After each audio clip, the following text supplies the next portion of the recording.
हरे कृष्णा। तो आज का हमारा टॉपिक है मैनुअल ऑफ लाइफ। जैसे आप बाजार जाते हैं, मोबाइल खरीदते हैं, लैपटॉप खरीदते हैं, टीवी खरीदते हैं, फ्रिज खरीदते हैं, कुछ भी आप जब खरीदते हैं तो आपको साथ में उस बॉक्स के अंदर भले ईयरफोन मिले न मिले, बहुत सारी कंपनीज ने अभी ईयरफोन देना बंद कर दिया है। हम भारतीयों को हजम नहीं होता, हम तो 2 किलो आलू ले लेते हो, थोड़ा सा धनिया जरूर फ्री में लाते हैं, तो कंपनी अभी ईयरफोन भी नहीं दे रही, चार्जर भी नहीं दे रही है। बताइए तो हमको हजम कैसे होगा? लेकिन भले कुछ दे न दे, एक बुकलेट, छोटा सा मैनुअल, इंस्ट्रक्शन मैनुअल जरूर आता है, जिसको आप देखते हैं, पढ़ते हैं, समझते हैं कि इस प्रोडक्ट को कैसे यूज करना है। वैसे ही भगवान ने ये सृष्टि बनाई जब, और हमें बना के सृष्टि में डाला, सारी फैसिलिटी बनाई, तो जरूर एक मैनुअल भी बनाया होगा, जरूर एक इंस्ट्रक्शन मैनुअल बनाया होगा ना, नहीं तो फिर हम संभालेंगे कैसे? तो ये बात हमको समझनी चाहिए कि उसके बिना हम नहीं कर पा रहे हैं, इसीलिए गड़बड़ हो रही है। बहुत लोग कहते हैं सतयुग कितना अच्छा था, पता नहीं कितने लोगों ने देखा है सतयुग। हो सकता है उनको याद हो पूर्व जन्मों का, राम राज्य, सतयुग, ये सब हुए हैं, क्योंकि हम पढ़ते हैं। भले नहीं देखा तो क्या हुआ, हमने पढ़ा है कि कितना संतुष्टि थी, कितनी संसार में, लोगों में आपस में कितना प्रेम था, विश्वास था एक दूसरे के ऊपर। लेकिन अब वो नहीं रहा। ये सब जो हम देख रहे हैं कि दुर्गति हो रही है, लोगों की चेतना नीचे जा रही है, बिल्डिंगें ऊपर जा रही हैं और चेतना नीचे जा रही है। ये परिस्थिति है। अगर आप थोड़ा सा इतिहास को जानना जरूरी है, कोई भी विषय पे बात करें तो उस विषय से संबंधित इतिहास में जरूर जाना चाहिए, क्योंकि हमको पता ही नहीं पड़ेगा क्या हुआ, क्यों हुआ, कैसे हुआ। तो हम ज्यादा पुराने इतिहास में नहीं जाएंगे, छोटा सा बता देते हैं कि पहले वेद पुराण, वेद का मतलब होता है ज्ञान, सामवेद, यजुर्वेद, ऋग्वेद, अथर्ववेद। वेद मतलब ज्ञान। तो पहले वेद पुराणों का, महाभारत, रामायण, भगवत गीता, भागवतम का ज्ञान जो था, गुरु अपने शिष्य को सुनाता था और शिष्य उसको धारण कर लेता था। एक बार सुनता था तो लॉक हो जाता था वहां पे, उसको बोलते हैं श्रुति धरा। आज तो टीचर पढ़ा पढ़ा के थक जाती है, बच्चा प्राइवेट ट्यूशन भी जाता है, घर में माँ बाप भी पढ़ाते हैं, बड़ा भाई बहन हो वो भी पढ़ाते हैं, लेकिन फिर भी वो याद नहीं आ रहा है, बोलता है। माताएं बच्चों को शंख पुष्पी खिलाती हैं, हॉर्लिक्स पिलाती हैं, बादाम खिलाती हैं, घी खिलाती हैं, लेकिन फिर भी याद नहीं आ रहा, बोलता है। तो कलयुग की बुद्धि कमजोर, बुद्धि भी कमजोर है और स्मरण शक्ति भी कमजोर है। व्यास देव जी ने 5000 साल पहले ये देख लिया था, इसीलिए ग्रंथों को लिख दिया। ऐसे नहीं कि गीता भागवत 5000 साल पुराने हैं, उनका तो कोई डेट ही नहीं है, लेकिन लिखा गया। क्यों? क्योंकि पता था कि हम जैसे लोग को लिखना वाला ही चीज चाहिए। और भारत में पहले तो पूरे विश्व में फिर धीरे धीरे सिमटता गया और धीरे धीरे सब नष्ट होता गया, संस्कृति, लेकिन फिर भी भारत में रही। तो जब विदेशी हुकूमतें, जैसे अंग्रेजी सरकार, वो आए भारत में, लेकिन भारतीयों को कष्ट वश में नहीं कर पा रही थी अपने। तो उनका था कि कैसे भारत को अपने कंट्रोल में किया जाए। ऐसे कुछ बुक्स हैं उनके जो 150 साल पुराने हैं, कभी मौका मिला तो आपको दिखाएंगे। किसी लाइब्रेरी से हमको किसी ने फोटो खींच के भेजा, बुक्स में पूरा डिटेल में अंदर लिखा हुआ है कि कैसे कैसे हम हिंदुओं को क्रिश्चियन बनाएंगे या हिंदुस्तान को। हम इस बात की बात नहीं कर रहे हैं, तो हिंदू हो क्रिश्चियन हो उससे क्या फर्क पड़ता है? धर्म तो बदलेगा नहीं ना। मनुष्य का या जीवात्मा का धर्म क्या है? सवै पुंसां परो धर्मो यथोर भक्ति अधोक्षजे। भगवान को प्रेम करना भगवान की सेवा करना यही धर्म है। आप क्रिश्चियन हो, हिंदू हो, मुसलमान हो, चीनी हो, अफ्रीकी हो, उससे क्या फर्क पड़ता है। लेकिन जो सनातन धर्म के पालन करने वाले भारतीय थे, उन पे अंग्रेजी हुकूमत अपना वश में नहीं कर पा रही थी। तो उन्होंने रिसर्च किया, और रिसर्च का कारण था दो रिजल्ट निकला, उस निष्कर्ष निकला उस जो उन्होंने 10 साल स्टडी किया, उसका निष्कर्ष निकाला कि दो चीजें हैं। क्या था वो? पहले तो गाय। भारत में रहने वालों का गाय के ऊपर इतनी श्रद्धा है, हाँ? तो गाय को कैसे काटा जाए, ये उन्होंने स्ट्रेटेजी बनाई। इसलिए गाय के कत्ल खाने बने, पहले अंग्रेजों ने बनाए। दूसरा था कि भारत में रहने वाले लोगों का अपने ग्रंथों के प्रति, वेद पुराणों के प्रति इतना श्रद्धा, इतना विश्वास है कि उसमें जो लिखा है वैसे ही करना है। अगर उन लोग वैसे रोके रहेंगे तो फिर कैसे हम उन पे हुकूमत जमा पाएंगे? क्योंकि जो शास्त्र पढ़ता है वो संतुष्ट होता है, आनंद में होता है, उसको ज्यादा लालच नहीं होती, इधर उधर हाथ पैर नहीं मारता। फिर क्यों? आखिर अंग्रेज जो आते तो लालच ही देते ना। तो सबसे पहले उन्होंने गाय का कत्ल खाना खोला और अंग्रेजी एजुकेशन को डालना चालू किया भारत में, लेकिन कोई स्वीकार नहीं कर रहा था। तो फिर जब कोई स्वीकार नहीं कर रहा है तो क्या किया उन्होंने? एक अपने व्यक्ति को भेजा, स्कॉलर को भेजा वहां के, और उसको बोला जाओ संस्कृत पढ़ो, वेद पुराण पढ़ो। 10 साल लग गए संस्कृत पढ़ने में, और फिर उसने पूरा उसमें से गलत अर्थ निकाल के भारत के वासियों को भटकाना चालू किया, और ये चलता रहा। और चलते चलते यह हालत हो गई। आज 200-300 साल बाद हमको यह भी नहीं पता है। आप भारत में निकल जाइए, लोगों से पूछिए 4 वेद हैं, नाम बताइए। 18 पुराण हैं, ये भी नहीं पता। कितने उपनिषद है, ये भी नहीं पता। 5 पांडवों का नाम बहुत लोग नहीं बता पाते। ये परिस्थिति हुई है।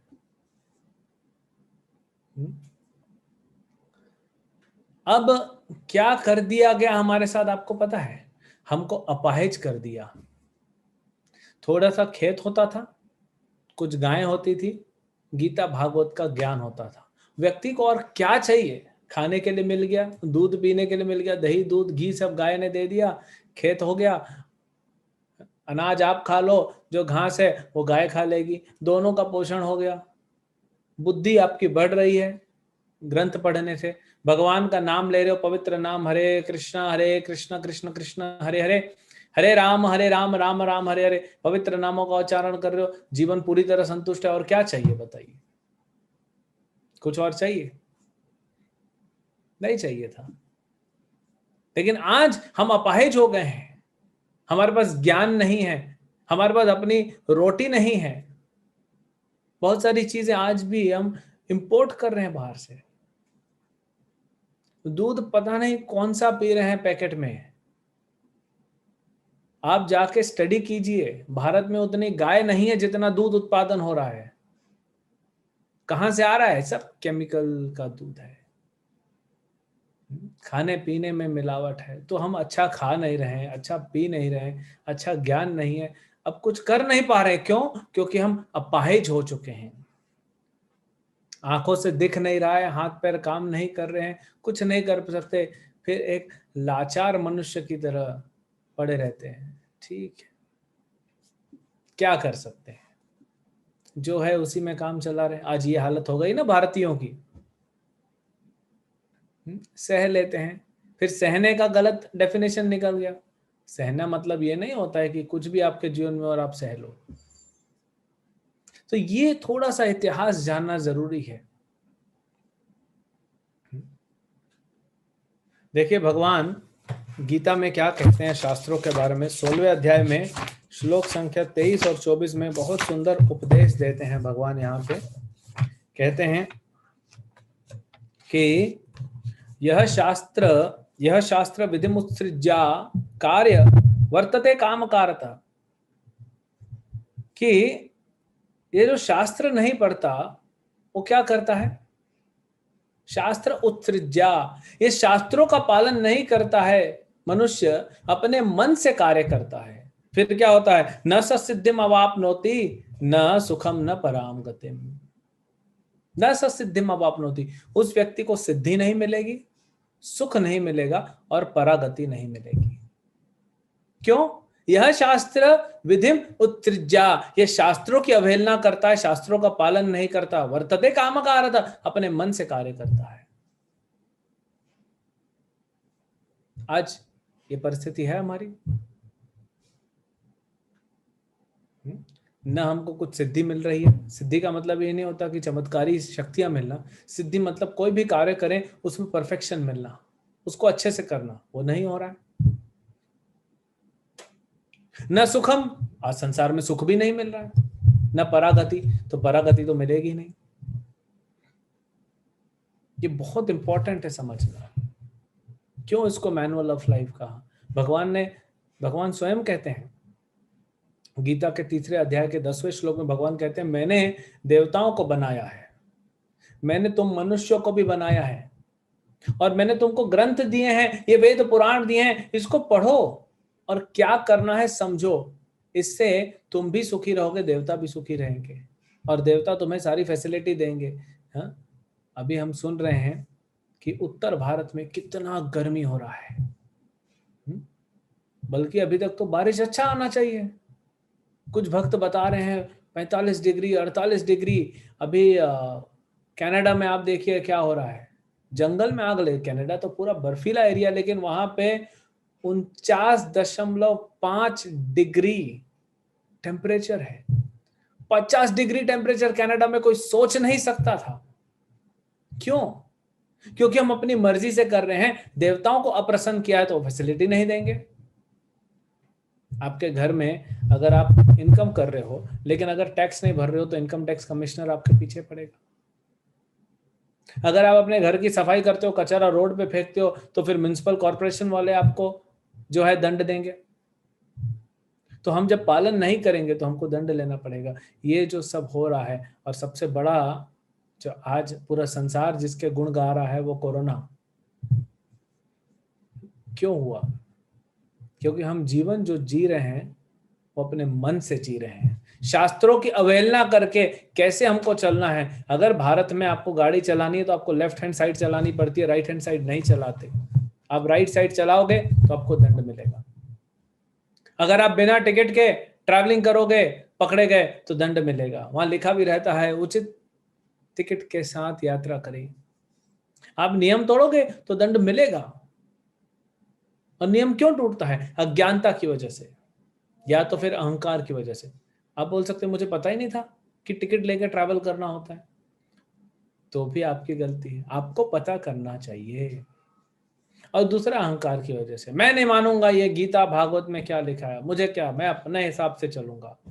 चलिए, आज संसार अपने हिसाब से चल रहा है, ये आसुरी प्रवृत्ति है। इसीलिए देखिए क्या हो रहा है हमारे साथ। अगले ही श्लोक में भगवान क्या बोलते हैं? क्योंकि अब कोई पूछेगा प्रभु अगर ना सिद्धि मिलेगी, ना सुख मिलेगा, ना परागति मिलेगी, शास्त्रों की अवहेलना करके, तो फिर मैं क्या करूं? प्रश्न उठता है ना, फिर मैं क्या करूं? ये जीवन में भी सुख नहीं मिला, अगले जीवन में भी सुख नहीं मिलेगा, ये तो मेरी दुर्गति हो गई प्रभु। तो इसीलिए कृष्ण अगले श्लोक में क्या बोलते हैं? तस्मात् शास्त्रम प्रमाणम ते। इसीलिए तस्मात् मतलब इसीलिए शास्त्र प्रमाणम ते कार्य अकार्य व्यवस्थितो। क्या करना है, क्या नहीं करना है, ये कहां से जानो अर्जुन? शास्त्रों से जानो। इसको शास्त्रों के अनुसार हमको करना चाहिए। ज्ञात्वा शास्त्र विधानोक्तम कर्म कर्तुम इहारसि। शास्त्रों में जो दिया गया है उसको पालन करते हुए अगर हम कर्म करेंगे तो हम ऊपर उठेंगे, प्रमोशन होगा हमारा। नहीं तो पशु भी अपना जीवन जीता है बिना शास्त्रों के, क्या मिलता है उसको? हम तो मनुष्य हैं, हम अपना जीवन अपनी मर्जी से। लोग बोलते हैं मैं आजाद हूं। अरे आपका देश आजाद है, भारत देश आजाद है, लेकिन हम आजाद नहीं हैं। आप समझिए, हम अपने मन के वश में हैं, हम अपनी इच्छाओं के वश में हैं, अपनी वासनाओं के वश में हैं, अपनी इंद्रियों के वश में हैं, आसुरी प्रवृत्तियों के वश में हैं। स्वतंत्र कहाँ हैं हम? अगर स्वतंत्र होते तो ये शरीर नहीं होता, हमारा आध्यात्मिक शरीर होता, उसको बोलते हैं स्वतंत्रता। आज आप अपने मन से कुछ भी कर पा रहे हो। आज घर से नहीं निकल सकते आप, कहीं नाइट कर्फ्यू, कहीं वीकेंड कर्फ्यू, कहीं पूरा लॉकडाउन, कहीं अर्ध लॉकडाउन। आपके दुकान पे सामान पड़ा हुआ है, आप दुकान खोल नहीं सकते, अलाउड नहीं है। चाबी आपके पास, ताला आपका, सामान पड़ा हुआ है, लेकिन खोल नहीं सकते। कस्टमर भी आना चाहता है, फिर भी आप नहीं खोल सकते।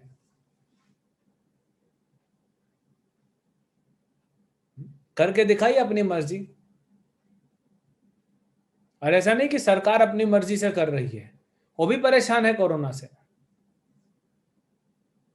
तो अब हम कुछ भी अपने स्वतंत्रता से नहीं कर सकते,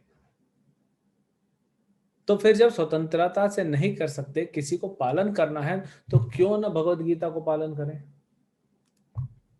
क्यों न शास्त्रों को पालन करें।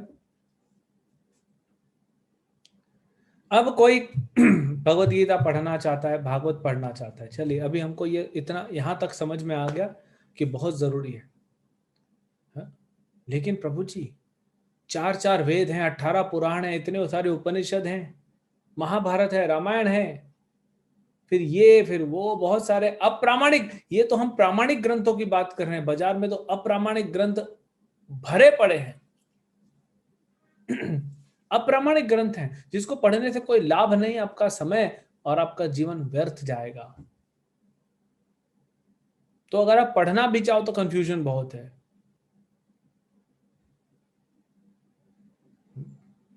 फिर आप सोचो कि मेरे को समझ में नहीं आ रहा है, इतनी सारी दुकानें हैं ग्रंथों की, अलग अलग ग्रंथ है, कौन सा पढूं कौन सा नहीं पढूं, कुछ समझ में नहीं आ रहा है। ग्रंथ खरीद भी लिया तो भी समझ में नहीं आ रहा है। फिर कोई बोलता है कि एक काम करो, गुरु के पास जाओ, गुरु के पास जाओ, गुरु और तुमको समझाएंगे। अभी आप गुरु ढूंढने निकलते हो, उसमें बड़ी परेशानी है। कौन असली है कौन डुप्लीकेट है पता ही नहीं पड़ता। किस गुरु पे विश्वास करते हैं समझ में नहीं आता। ये परिस्थिति हो गई हमारी।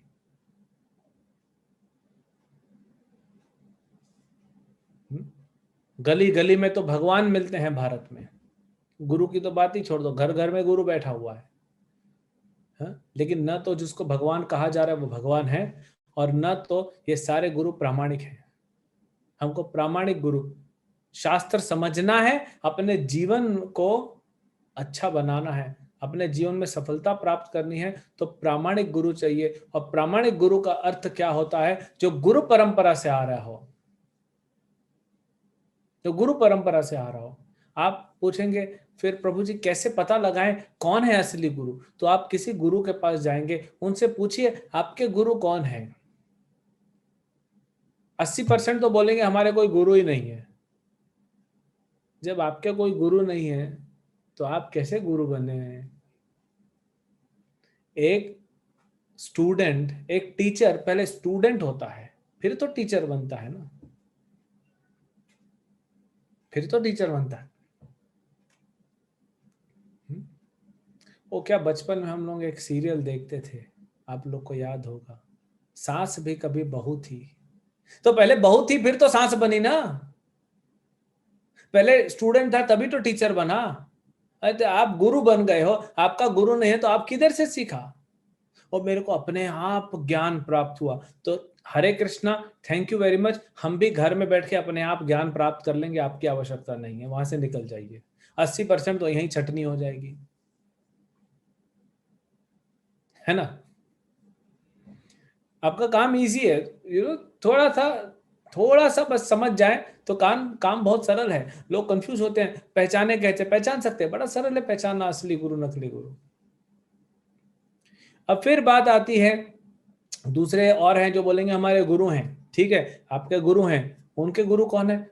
फिर वहां लेयर रुक जाती है। एक गुरु है, उनके गुरु हैं, उसके ऊपर कनेक्शन ही नहीं है, तो उनको भी छोड़ दो। ये और 10 12 15% कट गए। फिर और आप आगे बढ़ते हैं, बोलते हैं हमारे गुरु हैं, उनके गुरु हैं, उनके गुरु हैं, ठीक है, 4-5 लेयर बता देते हैं, फिर क्या, फिर आगे नहीं बता पाते, फिर वो भी कट गया। ऐसे कटते कटते कटते कटते आप पहुंचेंगे कहां पे? प्रामाणिक गुरु के पास। बहुत सारे और पैरामीटर हैं, लेकिन ये बहुत सरल है समझना,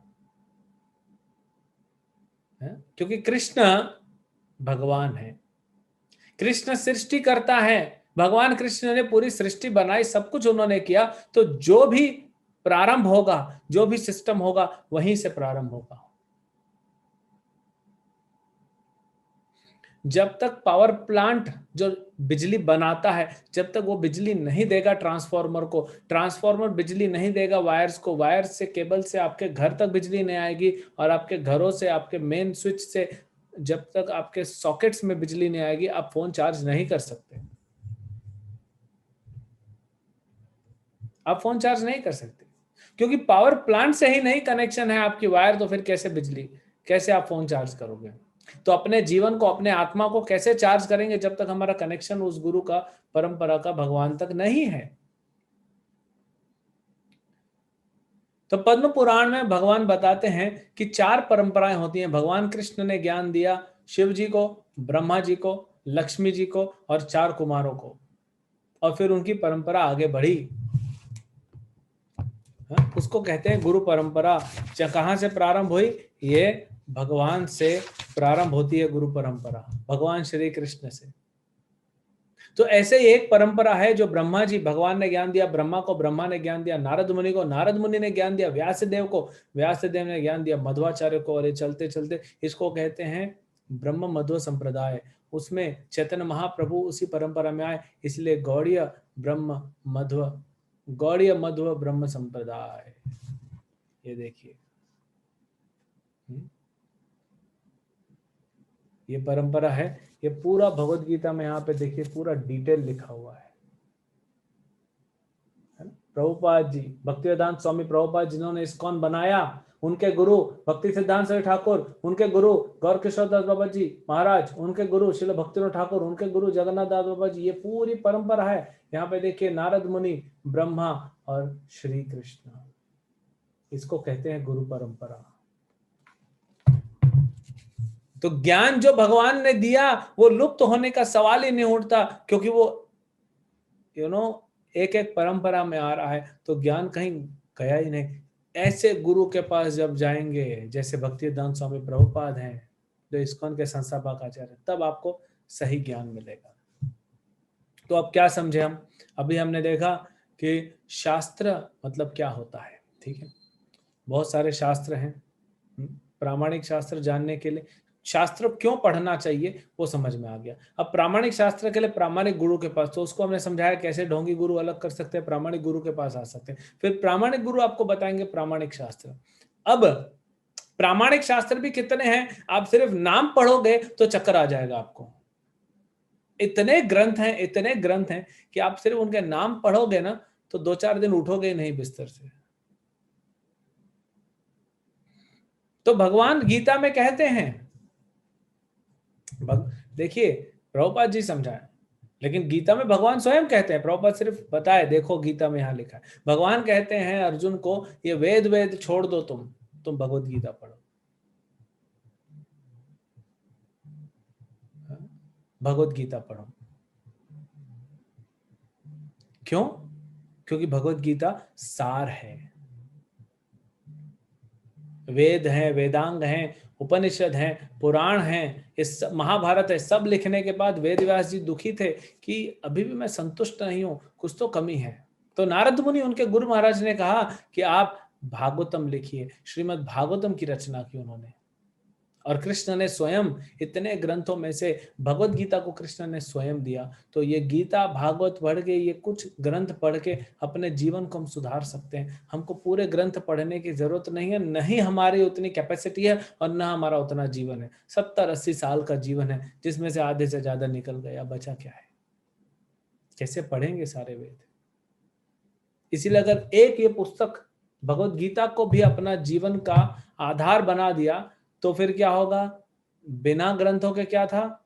न स अवाप्नोतिम सिद्धि, न स सिद्धिम अवाप्नोति, न सुखम न पराम गति। न सिद्धि मिलेगी, न सुख मिलेगा, न परागति मिलेगी। लेकिन एक भगवत गीता पढ़ने से सिद्धि भी मिलेगी, सुख भी मिलेगा, आनंद भी मिलेगा और परागति भी मिलेगी।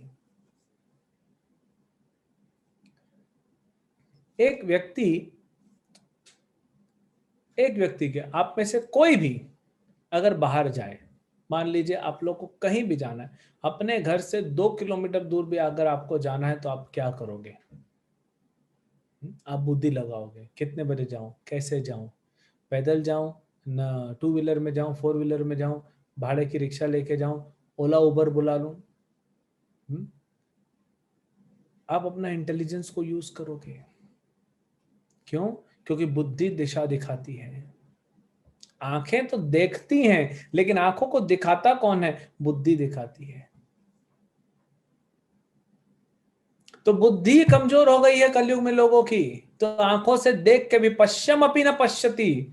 सुखदेव गोस्वामी कहते हैं देख के भी मनुष्य नहीं देख रहा है, देख कर भी अंधा हो गया है। पश्चिम अपी न पश्यति। क्यों? क्यों देख के भी नहीं देख रहा है? क्योंकि आंखों से देख तो रहा है, चमड़े की इन आंखों से, लेकिन बुद्धि पूरी तरह डाउन हो चुकी है, उसकी बैटरी डाउन है। तो समझ में नहीं आ रहा है कि हो क्या रहा है संसार में। ये परिस्थिति है।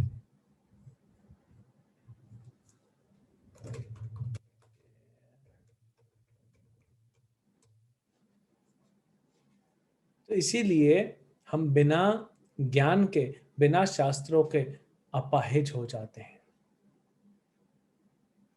और वही हमारे साथ हुआ है। न बुद्धि काम कर रही है, न हमारी कर्मेंद्रियां काम कर रही हैं, न ज्ञानेंद्रियां काम कर रही हैं सही तरीके से। हमारा पूरा सिस्टम जो है वो गड़बड़ काम कर रहा है। जैसे मोबाइल में आप देखते हैं, कभी चार्जिंग लगाते हैं तो होता नहीं है, फोन लगाते हैं तो कट जाता है, कुछ और कर रहे हैं, कुछ और, वायरस लग जाता है ना सिस्टम में। ऐसे ही वायरस लग गया हमारे सिस्टम में। कोरोना वायरस तो छोटा वायरस है, उससे बड़ा बड़ा वायरस भरा पड़ा है, और सबसे बड़ा वायरस इस भौतिक संसार में अज्ञानता का वायरस। कौन सा वायरस? अज्ञानता का वायरस। क्योंकि बाकी सब, आखिर जब कोरोना आया तो सब पूरे दुनिया के वैज्ञानिक लग गए ना रिसर्च करने में कि है क्या चीज ये। पहले तो समझ में नहीं आ रहा था 6-8 महीने, फिर उन्होंने बनाया कि उसको कैसे तोड़ें। जब तक वैक्सीन बनी तब तक नए नए म्यूटेशंस हो रहे थे, नए नए वायरस आ रहे थे, चाचा मामा बुआ फुआ सब आने लगे वायरस के। अभी पूरा वैक्सीन लगाना चालू कर दिया हर जगह पूरी दुनिया में, फिर नया वायरस आ गया। अब फिर सब हम लोग बिल में दुबक के बैठ गए, फिर लॉकडाउन लग गया। आखिर अज्ञानता थी इस वायरस के लिए, तभी ना साइंटिस्ट सारे दुनिया में लग गए ज्ञान को प्राप्त करने के लिए। तो जो हमारे अंदर अज्ञानता का वायरस है उसको कैसे खत्म करूं मैं? और अज्ञानता की वजह से क्या होती है? गलतियां होती हैं हमसे, हम गलती करते हैं और उस गलती की सजा भुगतनी पड़ती है इस अज्ञानता की वजह से। हमें दुख भुगतना पड़ता है। आज क्यों दुख भुगत रहे हैं? क्योंकि अज्ञानता के कारण। महारानी कुंती, पांडवों की मां, भगवान कृष्ण को प्रार्थना करती है। जब भगवान कृष्ण हस्तिनापुर का जो युद्ध पूरा करके युधिष्ठिर महाराज को राजा बना के जब वहां से जाते हैं हस्तिनापुर से द्वारका के लिए, तो कुंती महारानी प्रार्थना करती हैं, कहती हैं दुख के 3 कारण हैं प्रभु, अविद्या, काम, कर्म भी। सबसे पहला दुख का कारण ही अविद्या है। कोई भी जगह, कोई भी जगह पे आपको ट्रेन से ट्रैवल करना है तो टिकट लेने जाते हैं, तो टिकट में क्या पूछा जाता है? कहां से जाओगे, कहां पे जाओगे? वही नहीं पता। ऑटो में बैठ गए, ऑटो वाले को बोल रहे हैं चलो भैया किधर जाना है, पहला पूछता है किधर, गंतव्य किधर है, पता नहीं, उतार देगा आपको। क्योंकि ऐसे लोगों से पैसा भी नहीं मिलता है ना, व्यापार कैसे करेगा? हाँ? ये सब अज्ञानता है। तो अविद्या या अज्ञानता, ये इसके कारण क्या होता है? इसके कारण हमारे हृदय में गलत वासनाएं प्रकट होती हैं। अविद्या, काम और गलत वासनाओं के कारण हम गलत कर्म करते हैं, और जब गलत कर्म करते हैं तो उसका दंड भुगतना पड़ता है और हम फंस जाते हैं संसार में। इस चक्र में, जन्म मृत्यु के चक्र में फंस जाते हैं। क्यों? अविद्या के कारण। ये जड़ है सबकी, ये अज्ञानता जड़ है। ये जड़ को दूर कैसे करेंगे? अगर आपके घर में अंधेरा हो गया, लाइट बंद हो गई है, तो सबसे पहले आप क्या करोगे? मोबाइल उठाओगे और उसका टॉर्च चालू करोगे कि उजाला चाहिए, क्योंकि अंधेरे में कुछ नहीं कर सकते हम। उजाला चाहिए हमको, प्रकाश की आवश्यकता है, हमको प्रकाश चाहिए। किसी ने बहुत सुंदर एक व्हाट्सएप पे इमेज भेजी थी, बहुत सुंदर बनाया था, 3 इमेजें थी। उसमें एक व्यक्ति है, एक कार्टून था, और वो चल रहा है लेकिन उसको रास्ता नहीं दिख रहा क्योंकि अंधेरा है, पूरा अंधेरा है। वो बेचारा कहाँ जाएगा अंधेरे में? फिर दूसरा इमेज, उसी के बाद दूसरी इमेज में वैसे भगवत गीता पढ़ता हुआ दिख रहा है। भगवत गीता से प्रकाश निकल रहा है, क्योंकि ज्ञान है ना,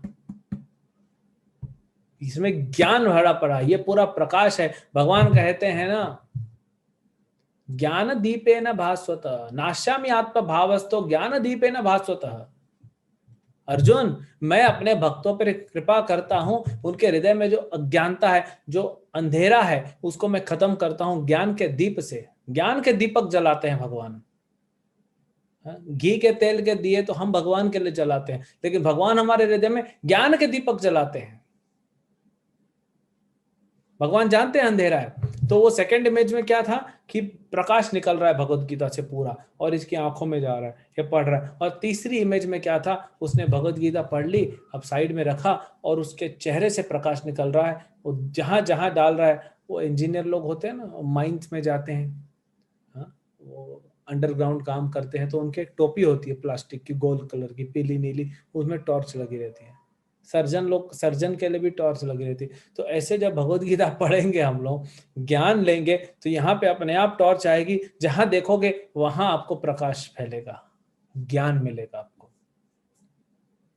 और दुख का कारण है, इसीलिए सुख का कारण, जब दुख का कारण अंधेरा है तो सुख का कारण उजाला होना ही चाहिए। अगर आपको भूख लगी है, इसके कारण आप दुखी हैं, तो सुखी कैसे होंगे? पेट भर के खाना खा के। अगर खाना तीखा है तो फिर दुख लगेगा, तो इसको कैसे फिर सुख लेंगे? पानी पी के या कुछ मीठा खा के जो मिर्ची को काटेगा।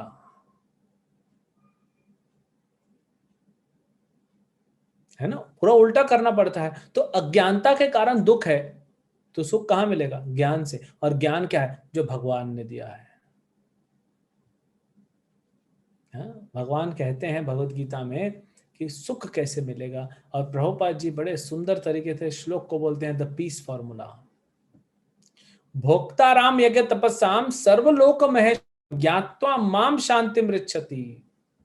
सूरत सर्वभूतानाम ज्ञात्वा माम शांति मृच्छति, कि मैं ही भोक्ता हूं सब सारे यज्ञों का। मैं सारे जितनी भी प्रॉपर्टी है, जितना भी लोक परलोक, सब कृष्ण का है। और भगवान हमारे सूरत है, हमारे हृदय में रहते हैं। इतना हमसे प्रेम करते हैं भगवान।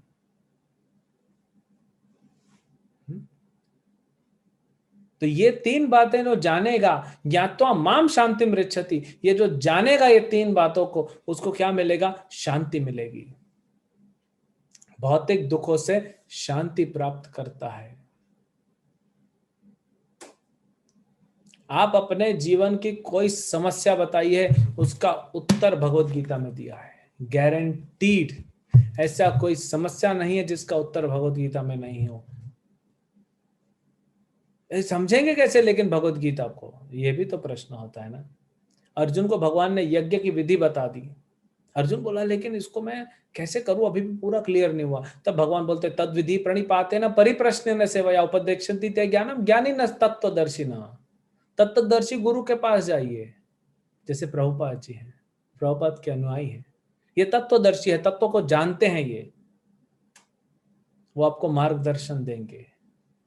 तब आपको समझ में आएगा कि जीवन की सारी समस्याओं का जो क्या कारण है और क्या उनका सॉल्यूशन है, सब भगवत गीता में दिया है। और कुछ पढ़ने की आवश्यकता ही नहीं है आपको,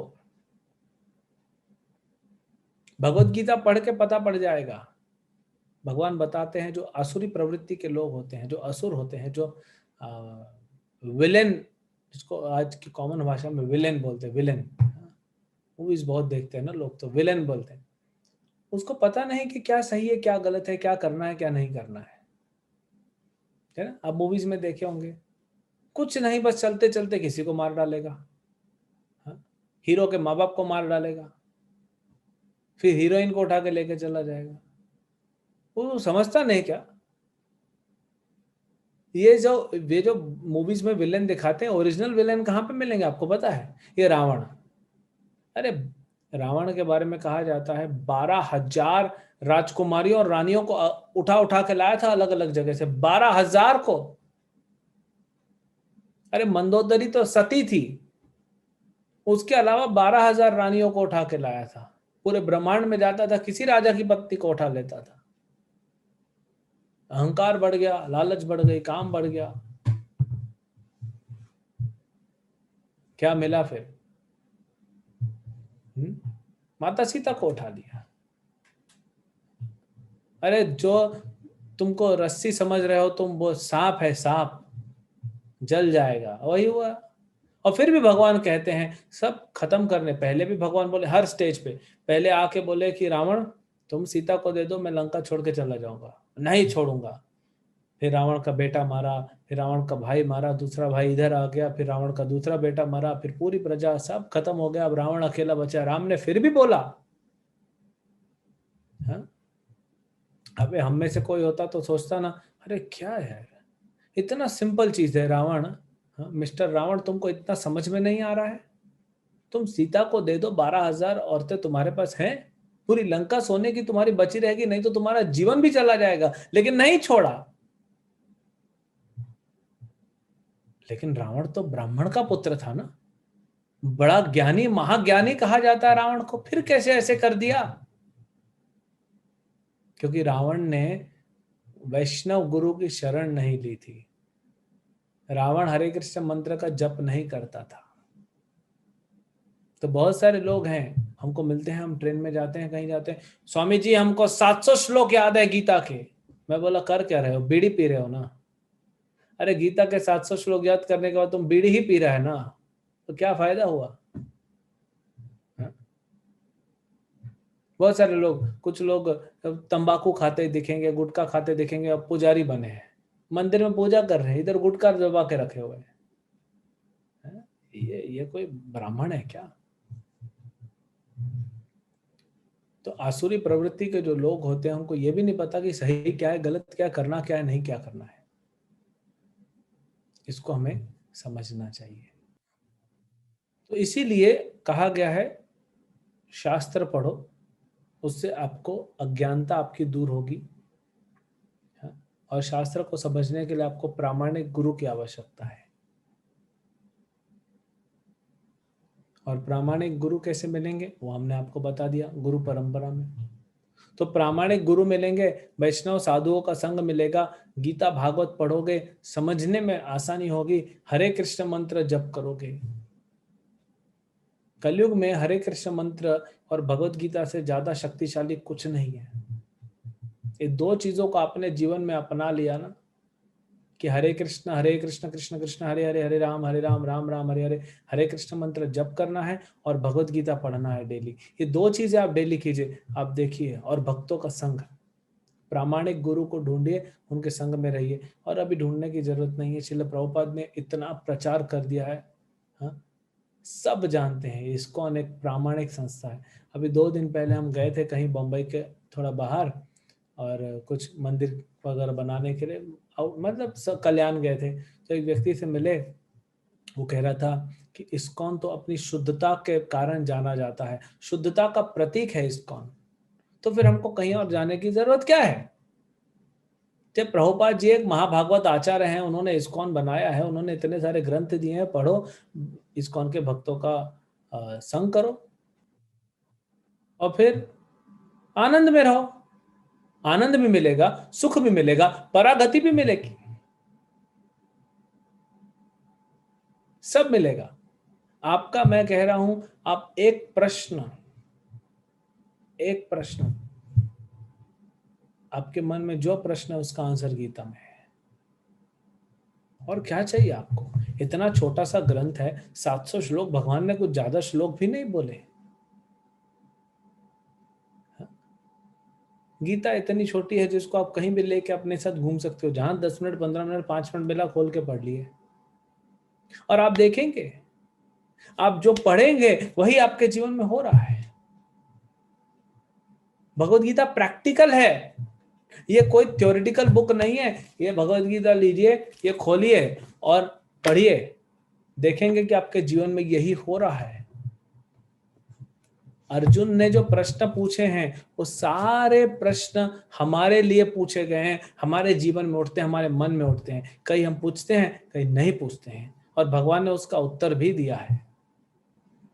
सिर्फ भगवत गीता, सिर्फ एक ग्रंथ को अपने जीवन का आधार बना लीजिए, आप देखेंगे कि आपके जीवन में कैसा परिवर्तन आएगा। आज दुख आपको इसलिए नहीं कि खाने को नहीं है, पहनने को नहीं है, ठीक है थोड़ा बहुत पैसों का दुख है लोगों को, लेकिन लालच का दुख ज्यादा है।